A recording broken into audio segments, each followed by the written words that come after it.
একটা ভিডিও নিয়ে চলে এসেছি তোমাদের কাছে। এখন আমি করে দেখাবো পালং শাকের ঝোল। খুব সাধারণ একটা রেসিপি, সবাই জানো তোমরা। তবে যারা একদম নতুন বিয়ে হয়েছে বা রান্না সম্বন্ধে কিছু জানো না, তাদের জন্য মনে হয় এটা পারফেক্ট হবে।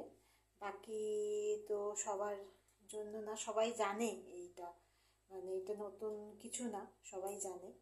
তো আমি পালং শাকের ঝোল করার জন্য আমি নিয়েছি এখানে কিছু বড়ি। বড়িটাকে আগে ভেজে রেখে দেব।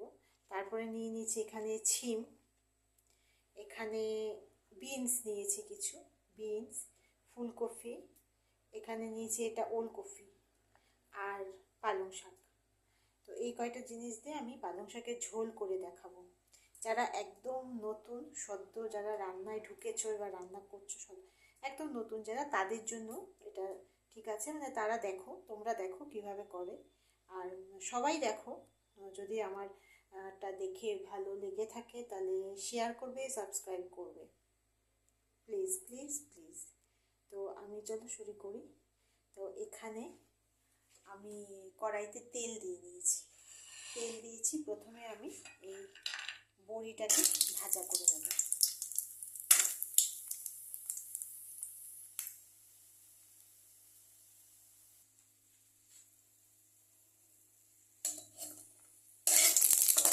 বড়িটা ভাজা হয়ে গেছে, এখন বড়িটা ভাজা করে আমি তুলে নেব।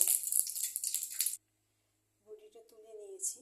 তো একটু তেল লাগবে, পালং শাকের ঝোলে বেশি তেলের প্রয়োজন হয় না, জাস্ট একটু তেলটা দেওয়া হয় জাস্ট এই রান্নাটা করার জন্য, এমনিতে খুব একটা তেলের প্রয়োজন হয় না। তো আমি এখন তেল দিয়ে দিয়েছি একটুখানি। তো এখন দিয়ে দেব এই কালো জিরা, পরিমাণ মতো কালো জিরা। কালো জিরা দেওয়ার পরে আমি একে একে সব সবজিগুলো দিয়ে দেব।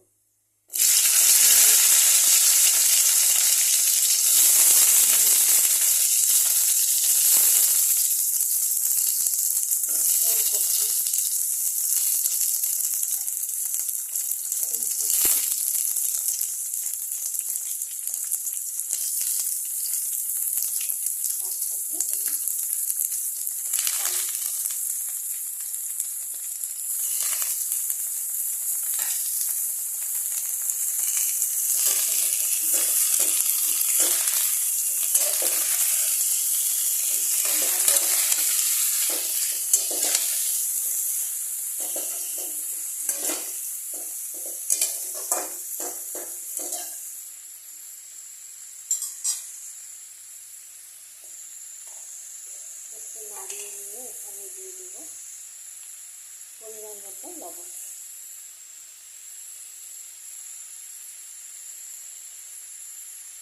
লবণটা দিয়ে আমি এটাকে, লবণটা দিয়ে নাড়বো না, লবণটা দিয়ে আমি এটাকে এইভাবে ঢাকা দিয়ে দেবো। ঢাকা দিয়ে কিছুক্ষণ হবে, তাহলে জিনিসটা একটু মজে যাবে, পালং শাক যেটা আছে এটা মজে যাবে, তারপরে রান্নাটা করতে সুবিধা হবে। কিছুক্ষণ পরে আসছি আমি। তো দেখো পাতাগুলো কীরকম মজে গেছে, ঠিক আছে? এখন এটাকে রান্না করতে খুব সুবিধা হবে, ঠিক আছে? পাতাগুলো মজে যাওয়ার পরে আমি কি করি, আমি ফুলকপিগুলোকে উঠিয়ে নিই। কারণ ফুলকপিগুলো যদি একদম গলে যায়, মুখের ভিতর কচনে একদম গলে গেলে ভালো লাগে না, একটু শক্ত শক্ত একটু কচকচ করবে, সেটা ভালো লাগে। তো আমি এই ফুলকপিগুলোকে আমি উঠিয়ে নিচ্ছি, যেহেতু এইটা কষে গেছে ফুলকপিটা। তো এই ফুলকপিগুলোকে আমি উঠিয়ে নিচ্ছি।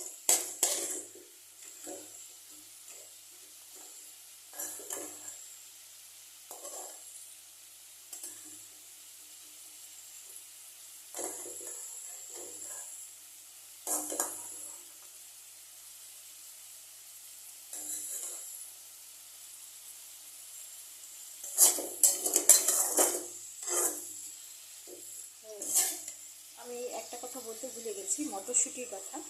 তো আমি মটরশুঁটিগুলো ছুলে একটা বাটিতে রেখে দিয়েছিলাম, ধুয়ে রেখেছিলাম। তো এখন এটা মটরশুঁটি একদম প্রথমে দেবে না, মটরশুঁটিটা একটু পরে এই সময়টা দিয়ে মটরশুঁটিটা দিয়ে দেবে, তাহলে মটরশুঁটিটা সুন্দর শক্ত থাকবে, বেশি সিদ্ধ হবে না, মুখে পড়লে ভালো লাগবে। তো এটাকে আমি একটু নেড়ে নিচ্ছি। একটু নেড়ে নেওয়ার পরে এখন দিয়ে দেবো পালং শাকে। একটু মিষ্টি খাই আমরা তো ঢাকার মানুষ, তো এই জন্য মিষ্টিটা না হলে ঠিক চলে না। তো এখানে এই যে পরিমাণ মতো, কে কীরকম মিষ্টি খাও সেই পরিমাণ মতো মিষ্টিটা দিয়ে দেবে। তা আমি আমার পরিমাণ মতো মিষ্টিটা আমি দিয়ে দিলাম, দিয়ে একটু নেড়ে দিয়েছি। মোটামুটি নাড়া হয়ে গেছে এটা। এখন এটাকে এখন এটার মধ্যে এখন আমি জল দিয়ে দেবো।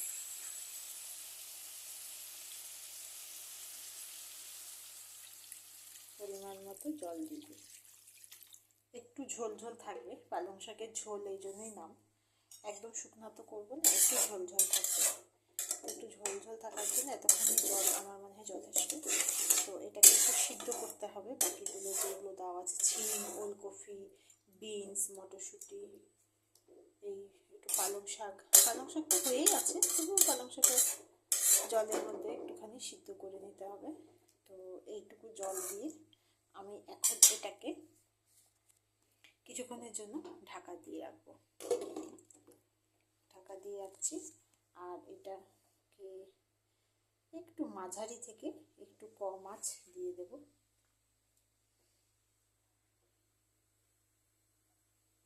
যাতে এটাকে ফোটে, ঝোলটা যাতে ফোটে।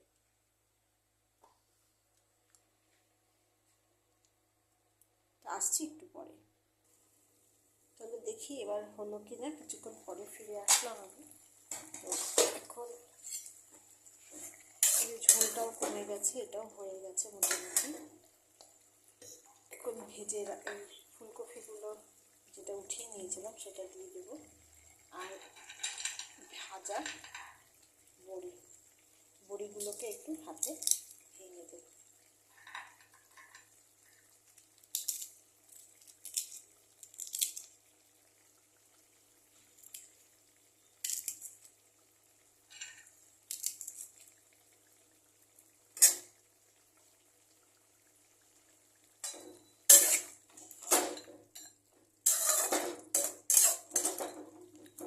যেহেতু এই বড়িগুলো দিলাম, এখন ফুলকপিটা একটু দিলাম, আর জাস্ট 1 থেকে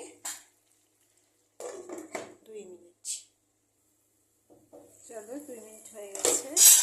2 মিনিট পরে আসলাম ফিরে। ফুলকপিগুলো মোটামুটি হয়ে গেছিল, হয়ে গেছে। এখন এরকম জল জল অবস্থায় রাখতে পারো, আবার অনেকে আরেকটু ঝোল থাকা অবস্থায় রাখে, তা আমি এরকম রাখবো। তো আমাদের পালং শাকের ঝোল রেডি। যারা তোমরা কোনোদিনও বানাওনি, বা যারা বানিয়েছো, বা যারা একটু অন্যরকম বানাও, যারা অন্যরকম বানাও তারা কিভাবে বানাও তারা একটু কমেন্টে আমাকে জানাবে, আমি সেরকমভাবে বানানোর চেষ্টা করব।